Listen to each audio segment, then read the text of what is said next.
गुरुजी राधे राधे। आपने जो नवरात्रि विशेष की माता महाकाली की साधना मुझे दी थी, आज उसे करते हुए 3 दिन पूरे हो गए। जैसा आपने बताया था, पहले भोग रख के फिर जाप शुरू करना है। जब मैंने पहले दिन जाप किया तो उस दिन मैंने लगभग 4 घंटे की बैठक की थी। तो उसके बाद उस दिन मुझे ना कोई इतना ख़ास अनुभव नहीं हुआ। लेकिन जब उसी टाइम मैं दूसरे दिन बैठने लगा तो मुझे उस दिन रात को कुछ अपने लेफ़्ट साइड में आवाज़ें आनी शुरू हुई। थोड़ी थोड़ी कुछ देर के बाद हल्की हल्की आवाज़ें आई, और जब मेरा उसकी तरफ ध्यान जाता तो वो आवाज़ बंद हो जाती। और फिर जब ऐसे ही क्रम बढ़ता गया तो आगे आगे चलते हुए मुझे आँख बंद करने में भी थोड़ा-सा डर अनुभव होने लगा। मेरे रोंगटे खड़े होने लगे। ऐसा लगने लगा कि जैसे कोई पीछे चल रहा है या फिर कोई पीछे कोई प घूम रहा है। वो हो सकता है कि मेरा वहम हो, लेकिन ऐसा मुझे लगा। और फिर जब तीसरा दिन हुआ, तो तीसरा दिन बैठते ही मुझे तीसरी और चौथी माला में ही मेरा शरीर एकदम झनझना गया। उसके बाद जैसे ही मैं आँख बंद करके लगा रहा जाप करने, निरंतर जाप करते हुए, तो थोड़े ही देर बाद लगभग सवा घंटे 1.5 घंटे बाद मुझे ये लगा कि पीछे कोई लंबी सी कोई लेडीज़ है जो खड़ी है मेरे पीछे, जिसके लंबे घुटनों तक के बाल हैं। लेकिन मैंने उस पे ध्यान दिया, लेकिन मैंने उसकी तरफ अपना पूरा आकर्षण नहीं किया, क्योंकि ये मेरा डर भी हो सकता है कि मुझे लगा कि अगर पीछे देखूँगा तो कुछ हो ना जाए। और इसलिए मैंने सिर्फ अपने ध्यान आगे माता के ऊपर ही कंसंट्रेट किया, आंखें बंद रखने दी। और उसके बाद वो परछाई जैसे कभी मेरे लेफ़्ट साइड आती, कभी मेरे राइट साइड आती, लेकिन वो मेरे सामने नहीं आई।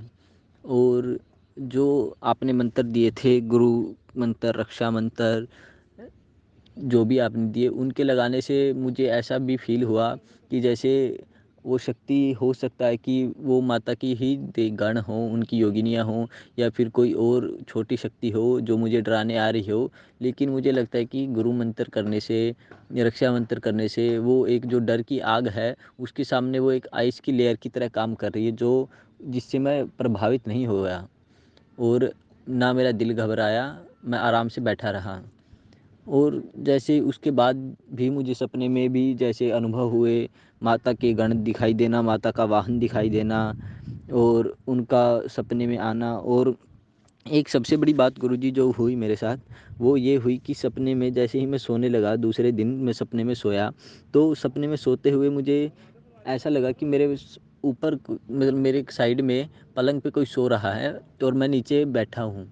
और तो एक कन्या थी जो मेरे साथ आके कुछ गलत, मतलब मेरे घुट वो गोदी में बैठ भी गई थी और कुछ गलत करने की कोशिश भी कर रही थी। लेकिन जैसे जो मेरी साइड में पलंग पे सो रही थी कोई लेडीज़, कोई माता, तो एकदम वो उठ गई और उसने मेरी तरफ देखा, तो वो लड़की वहाँ से भाग गई, वो चली गई। ये भी एक अनुभव गुरुजी है जो लगता है कि जैसे कि कहते हैं ना कि माता ही परीक्षा लेती है तो माता ही आगे निकालती है।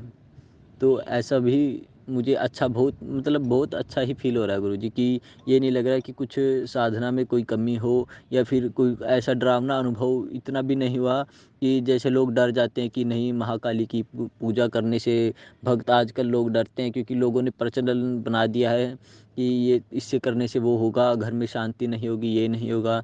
लेकिन मुझे लगता है कि ये सबसे अच्छी और सबसे बेस्ट साधन है जो लोग ऐसे ही भूत प्रेतों के पीछे पड़ते हैं। और मेरा अनुभव, मैं अभी तो 3 ही दिन हुए हैं, इतना ही हुआ है गुरुजी। आगे आगे जैसे लगता है कि मुझे लगता है कि एक जैसे ही आगे बढ़ता रहूँगा, शक्ति हो सकता है सामने भी आए, वो तो उसके ऊपर बात है गुरुजी, और आपकी कृपा के ऊपर बात है।